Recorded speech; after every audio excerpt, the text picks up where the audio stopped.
நாமும் பேசலாம் இங்கிலீஷ். ஆமாங்க, ப்ராக்டிஸ் பண்ணால் நம்ம கூட இங்கிலீஷில் பேசலாம். நம்ம இப்போ இந்த டென்சஸில் பாசிட்டிவ், நெகட்டிவ், கொஸ்டின் இந்த 3 வகையாக சென்டென்ஸை எப்படி ஃப்ரேம் பண்ணலாம் ஒவ்வொரு சப்ஜெக்ட்டுக்கும் அப்படின்னு பார்த்துட்ருக்கோம். இன்றைக்கி நம்ம பார்க்க போகிற tense future perfect tense. Future perfect டென்ஸில் பாசிட்டிவ் சென்டென்ஸ் எப்படி இருக்கும், நெகட்டிவ் எப்படி இருக்கும், கொஸ்டின் எப்படி இருக்கும் அப்படின்றது தான் இப்போ நம்ம பார்க்க போகிறோம். இந்த ஃப்யூச்சர் பர்ஃபெக்ட் டென்ஸை நம்ம முற்று பெற்ற எதிர்காலம் அப்படின்னு சொல்லலாம். பாருங்க, வருங்காலத்தில் ஒரு குறிப்பிட்ட செயல் ஒரு குறிப்பிட்ட நேரத்திற்குள் முடிக்கப்படும் அப்படின்னு நம்ம கூறணும்னு நினச்சோன்னா, அந்த மாதிரி நம்ம சொல்லணும்னு நினச்சோன்னாக்கா ஃப்யூச்சர் பர்ஃபெக்ட் டென்ஸை நம்ம யூஸ் பண்ணலாம். அப்போ இந்த ஃப்யூச்சர் பர்ஃபெக்ட் டென்ஸை நம்ம அதாவது வருங்காலத்தில் ஒரு செயல் ஒரு குறிப்பிட்ட நேரத்தில் முடிந்துவிட்டு இருக்கும் அப்படின்னு சொல்கிறதுக்கு பயன்படுகிறது. இந்த ஃப்யூச்சர் பர்ஃபெக்ட் டென்ஸில் ஒரு எதிர்காலத்தில் ஒரு செயல் ஒரு குறிப்பிட்ட நேரத்தில் முடிந்துவிட்டு இருக்கும் அப்படின்னு நம்ம யூகிப்போம் இல்லையா, அந்த மாதிரி செயலை தான் நம்ம பேசுகிறோம். அது நீண்ட காலமாக நடந்து கொண்டிருக்கக்கூடிய ஒரு செயலாகவும் இருக்கலாம், குறுகிய காலத்தில் நடந்து முடியக்கூடிய ஒரு செயலாகவும் இருக்கலாம். இப்போ நான் காலேஜ் படிச்சுட்டு இருக்கேன், அடுத்த வருஷம் நான் என்னுடைய கல்லூரி படிப்பை முடிச்சுடுவேன் அப்படின்னு நம்ம சொல்லுவோம். அந்த மாதிரி சொல்லும்பொழுது நம்ம ஃப்யூச்சர் பர்ஃபெக்ட் டென்ஸை யூஸ் பண்ணலாம். அடுத்த வருடம் ஒரு குறிப்பிட்ட மாதத்தில் என்ன நடந்திருக்கும் அப்படின்றத நம்ம யூகிக்கிறோம் இல்லையா, அடுத்த வருஷம் நான் முடிச்சுடுவேன் அப்படின்னு நம்ம யூகிக்கும் பொழுது இந்த ஃப்யூச்சர் பர்ஃபெக்ட் டென்ஸை நம்ம யூஸ் பண்ணி பேசலாம். பாருங்க, நீ தொடர்வண்டி நிலையத்திற்கு செல்லும் போது வண்டி புறப்பட்டு போயிருக்கும் அப்படின்னு சொல்கிறோம்.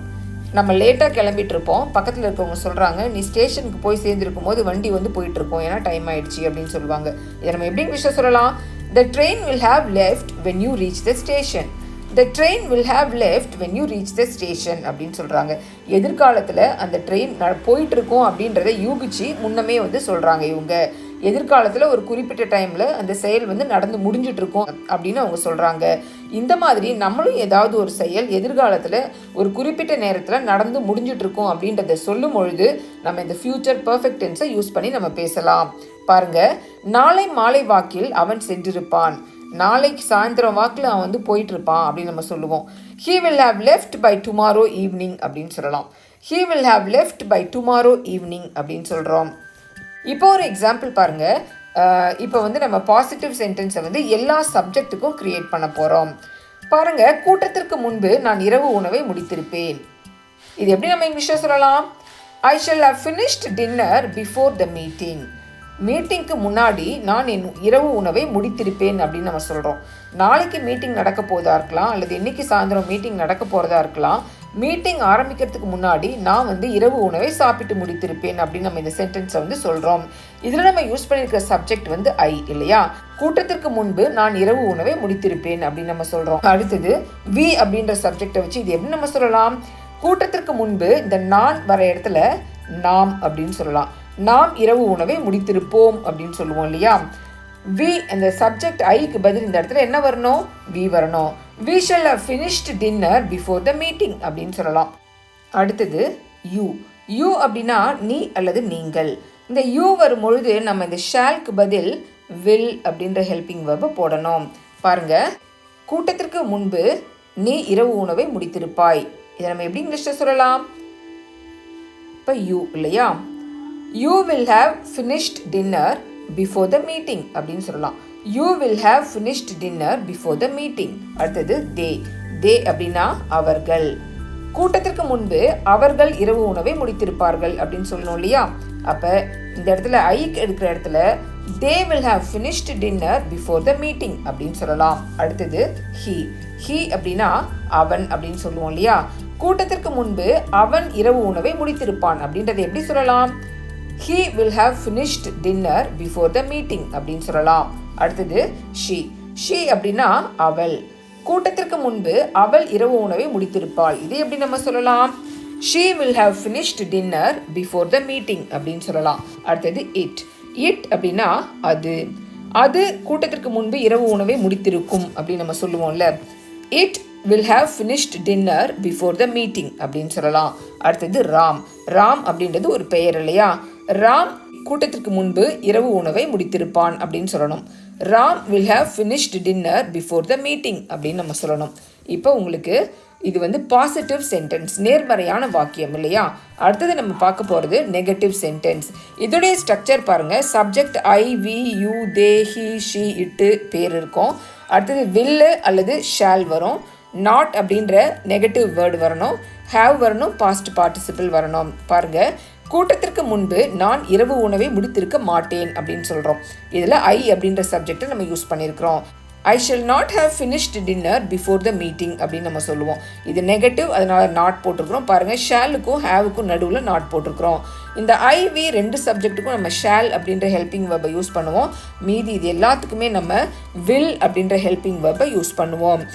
அடுத்தது யூ. யூ அப்படின்னா நீ அல்லது நீங்கள் அப்படின்னு சொல்லுவோம் இல்லையா. கூட்டத்திற்கு முன்பு நீ இரவு உணவை முடித்திருக்க மாட்டாய் அப்படின்னு நம்ம சொல்லுவோம். அல்லது கூட்டத்திற்கு முன்பு நீங்கள் இரவு உணவை முடித்திருக்க மாட்டீர்கள் அப்படின்னு நம்ம சொல்லணும். எப்படி சொல்லுவோம் இதை? இந்த ஐ வர வேண்டிய இடத்துல யூ அப்படின்ற சப்ஜெக்டை போடுவோம். You will not have finished dinner before the meeting அப்படின்னு நம்ம சொல்லணும். You will not have finished dinner before the meeting அப்படின்னா கூட்டத்திற்கு முன்பு நீ இரவு உணவை முடித்திருக்க மாட்டாய் அல்லது கூட்டத்திற்கு முன்பு நீங்கள் இரவு உணவை முடித்திருக்க மாட்டீர்கள் அப்படின்னு அர்த்தம். அடுத்தது தே. தேனா அவர்கள்.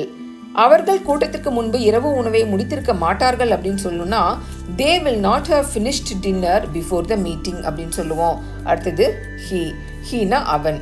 அவன் கூட்டத்திற்கு முன்பு இரவு உணவை முடித்திருக்க மாட்டான் அப்படின்னு சொல்லணும்னா he will not have finished dinner before the meeting அப்படின்னு சொல்லுவோம். அடுத்தது she. ஷீனா அவள். கூட்டத்திற்கு முன்பு அவள் இரவு உணவை முடித்திருக்க மாட்டாள் அப்படின்னு சொல்லணும்னா she will not have finished dinner before the meeting அப்படின்னு சொல்லணும். அடுத்தது it. it அப்படின்னா அது. it will not have finished dinner before the meeting அப்படின்னா கூட்டத்திற்கு முன்பு அது இரவு உணவை முடித்திருக்காது அப்படின்னு சொல்லுவோம். அடுத்தது ராம். கூட்டத்திற்கு முன்பு ராம் இரவு உணவை முடித்திருக்க மாட்டான் அப்படின்னு சொல்லணும்னா Ram will not have finished dinner before the meeting அப்படின்னு நம்ம சொல்லுவோம். அப்போ இது எல்லாமே வந்து ஒன்று எதிர்காலத்தில் ஒரு குறிப்பிட்ட நேரத்தில் நடந்து முடிஞ்சிருக்காது அப்படின்னு சொல்கிறதுக்காக நம்ம சொல்கிறோம் இந்த சென்டென்ஸை. இது வந்து நடந்து முடிஞ்சிருக்காது அப்படின்னு சொல்கிறதுனால இதை நெகட்டிவ் அப்படின்னு சொல்கிறோம். கடைசியாக நம்ம வந்து கேள்வி கேட்க போகிறோம் இதே டென்ஸில். பாருங்கள், கேள்வி கேட்கணுன்னா ஏற்கனவே நம்ம பார்த்த மாதிரி இந்த ஷால் அல்லது வில் அப்படின்றது முதல்ல வரணும். அடுத்தது இந்த சப்ஜெக்டில் ஏதாவது ஒன்று வரணும். ஹேவ் வரணும். பாஸ்ட் பார்ட்டிசிபிள் வரணும். கேள்விக்குறியோடு இந்த கேள்வி வந்து முடியணும். கூட்டத்திற்கு முன்பு நான் இரவு உணவை முடித்திருப்பேனா அப்படின்னு கேட்கணுன்னாக்கா shall I have finished dinner before the meeting அப்படின்னு கேட்போம். அடுத்தது வி. நாம் அல்லது நாங்கள். கூட்டத்திற்கு முன்பு நாங்கள் இரவு உணவை முடித்திருப்போமா அப்படின்னு கேட்கணுன்னாக்கா shall we have finished dinner before the meeting அப்படின்னு கேட்போம். அடுத்தது யூ. இந்த சப்ஜெக்டுக்கு எல்லாம் நம்ம வந்து ஷாலுக்கு பதில் வில் போடுவோம். அப்போ யூ. கூட்டத்திற்கு முன்பு நீ இரவு உணவை முடித்திருப்பாயா அல்லது நீங்கள் இரவு உணவை முடித்திருப்பீர்களா அப்படின்னு கேட்கணுன்னாக்கா will you have finished dinner before the meeting அப்படின்னு கேட்போம். அடுத்தது தே. தே அப்படின்னா அவர்கள் இல்லையா. கூட்டத்திற்கு முன்பு அவர்கள் இரவு உணவை முடித்திருப்பார்களா அப்படின்னு கேட்கணும்னா will they have finished dinner before the meeting அப்படின்னு கேட்போம். அடுத்தது ஹீ. ஹீனா அவன். கூட்டத்திற்கு முன்பு அவன் இரவு உணவை முடித்திருப்பானா அப்படின்னு கேட்கணும்னா will he have finished dinner before the meeting. She. Sheena அவள். இதை எப்படி நம்ம கேட்போம்? கூட்டத்திற்கு முன்பு அவள் இரவு உணவை முடித்திருப்பாளா அப்படின்னு தானே கேட்போம். அப்போ will she have finished dinner before the meeting அப்படின்னு கேட்போம். அடுத்தது it. itனா அது. கூட்டத்திற்கு முன்பு அது இரவு உணவை முடித்திருக்குமா அப்படின்னு தானே கேட்போம். அப்போ என்ன எப்படி கேட்போம்?